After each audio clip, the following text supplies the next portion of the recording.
ورحمة الله وبركاته. ازيكم يا حبايب قلبي؟ اخباركم عاملين ايه؟ يا رب الكل يكون في افضل حال. حلقة جديدة معاكم النهارده، مكملين في سلسلة الفيديوهات القصيرة اللي وعدنا حضراتكم بيها.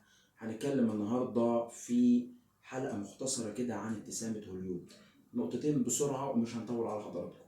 هنتكلم اول حاجة عن هل ابتسامة هوليود يا دكتور بعد ما بنعملها بتغير لونها؟ اقول لك لا، لان في العادة البورسلين اللي بتتعمل منه بيكون في الغالب ثابت اللون ما بيتغيرش كده كده، الا في حالات معينه زي ايه؟ زي بعض الاطعمه والمشروبات اللي انت ممكن تاكلها ممكن ان هي تاثر على لونها وتغيره، زي ايه؟ الشاي، زي القهوه، زي الحاجات دي كلها ممكن ان هي بتاثر على شكلها بعد كده.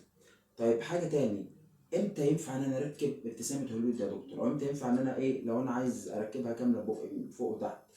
اقول لك بعد سن 21 سنه، لان قبل كده في سن الاطفال والسن اللي هو بيكون ما بين 10 سنين ل 20 سنه بيكون لسه الاسنان بتكبر، لسه ايه ما خدش وضعها الطبيعي، لسه ضرس العقل ما يكونش طلع، وساعات بيطلع بيعمل مشاكل عند الناس في الفتره ديت اللي هم الشباب من سن خلاص 10 سنين لحد سن 20 سنه. فبعد 21 سنه عشان تكون اطمنت ان خلاص كل الحاجات اتظبطت في بقك، الاسنان طلعت ودروس العقل لو فيهم حاجه طلعت، ولو في مشاكل بتاعتهم تتحل.